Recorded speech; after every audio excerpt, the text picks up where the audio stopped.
வணக்கங்க. இன்றைக்கி நான் ஒரு அருமையான நெத்திலி கருவாடு தொக்கு தான் இப்போ செஞ்சு காமிக்க போகிறேன். அதை எப்படி செய்கிறதுங்கிறதையும் அதுக்கு இப்போ என்னென்ன பொருள்கள் தேவை அப்படிங்கிறதையும் இப்போ பார்த்துடலாம். நெத்திலி கருவாடு 100 கிராம், வெங்காயம் 100 கிராம் பொடியாக நறுக்கினது, தக்காளி ஒரு பெரிய தக்காளி பொடியாக நறுக்கினது, மல்லித்தூள், மிளகாத்தூள், கரம் மசாலா தூள், மிளகு ஜீரகத்தூள், எண்ணெய், மஞ்சத்தூள்.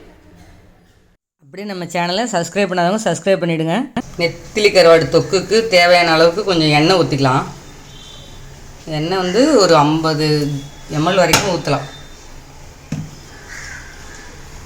எண்ணெய் காய்ஞ்சதுக்கப்புறம் நம்ம வெங்காயத்தை போட்டு வதக்கலாம். சின்ன வெங்காயத்தை சேர்த்துக்கலாம்.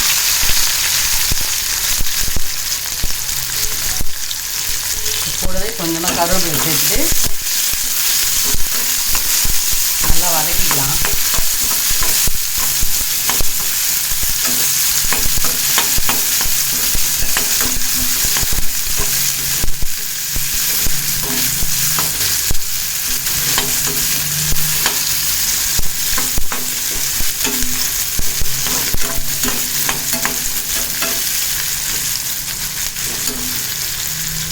அது கூட ஒரு 4 பல் பூண்டை நசுக்கி வச்சுருக்கேன், அதையும் இப்போ சேர்த்துக்கிறேன்.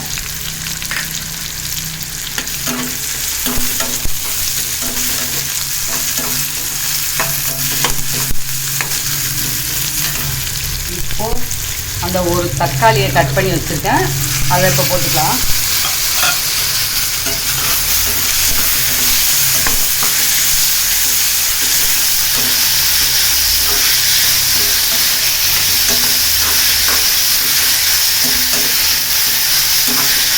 நல்லா வெங்காயம் தக்காளி நல்லா வதங்கட்டும். அதுக்கப்புறம் நம்ம மசாலாலாம் சேர்த்துக்கலாம்.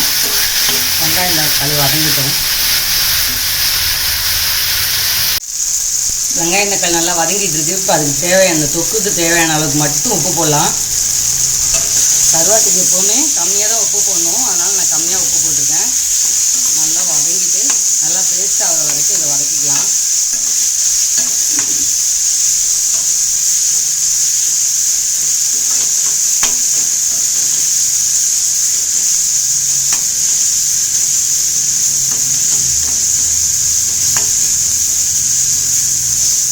இப்போ வெங்காயம் தக்காளியெல்லாம் நல்லா வதங்கிருச்சு. இப்போ மிளகாத்தூள் போட்டுக்கலாம்.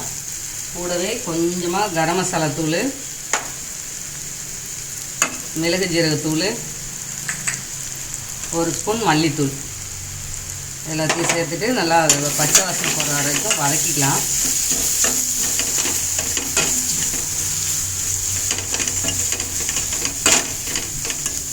இப்போது நம்ம அந்த கழுவி வச்சுருக்கிற நெத்திலி கருவாடை அதில் சேர்த்துடலாம்.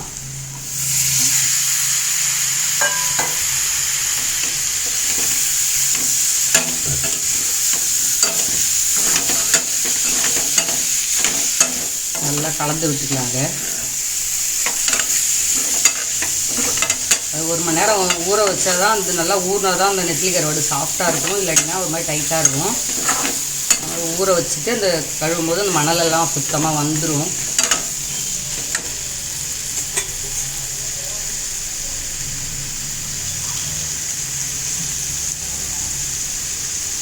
இப்போ நான் கொஞ்சமாக தண்ணி சேர்த்துக்கிறேன்.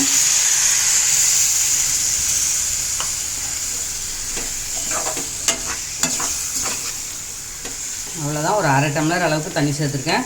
இது அப்படியே இது கூட கொஞ்சம் மஞ்சத்தூள் சேர்த்துக்கலாம்.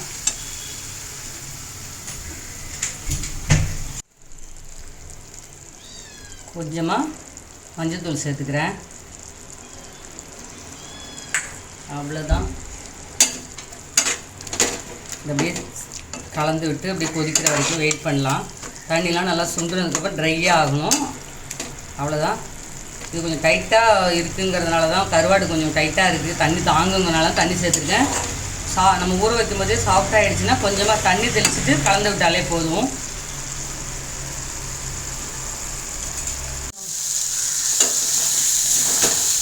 நல்லா கருவாடு இந்த தண்ணியெல்லாம் சுண்டுனதுக்கப்புறம் இந்த மாதிரி பாருங்கள், எண்ணெயில் மினுமின்னு இருக்க எண்ணெய் மினுமினுப்போ அதை மாதிரி நல்லா முறுமுறுன்னு வர்ற வரைக்கும் டீப் புரட்டி அவ்வளோதான். இது மாதிரி கலந்து விட்டுகிட்டே இருந்தோம்னா நல்லா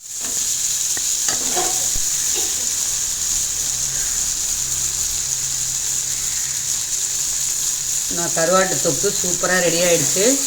அவ்வளோதான். இதுக்கப்புறம் நம்ம அடுப்புலேருந்து இறக்கிக்கலாம். நல்லா எண்ணெயில் வதக்கிட்டே இருக்கும்போது நல்லா டேஸ்ட்டு சூப்பராக இருக்குங்க. ஈரம் இல்லாமல் நல்லா ட்ரை ஆக்கிடுங்க. அவ்வளோதான் நம்மளோட நெத்திலி கருவாடு தொக்கு. அம்மங்கா கிச்சனை லைக் பண்ணுங்கள், ஷேர் பண்ணுங்கள், சப்ஸ்கிரைப் பண்ணுங்கள். சாதத்து கூட பெல் பட்டனையும் தட்டி விட்டுருங்க. நன்றி, வணக்கம். இருக்கும், ட்ரை பண்ணி பாருங்கள்.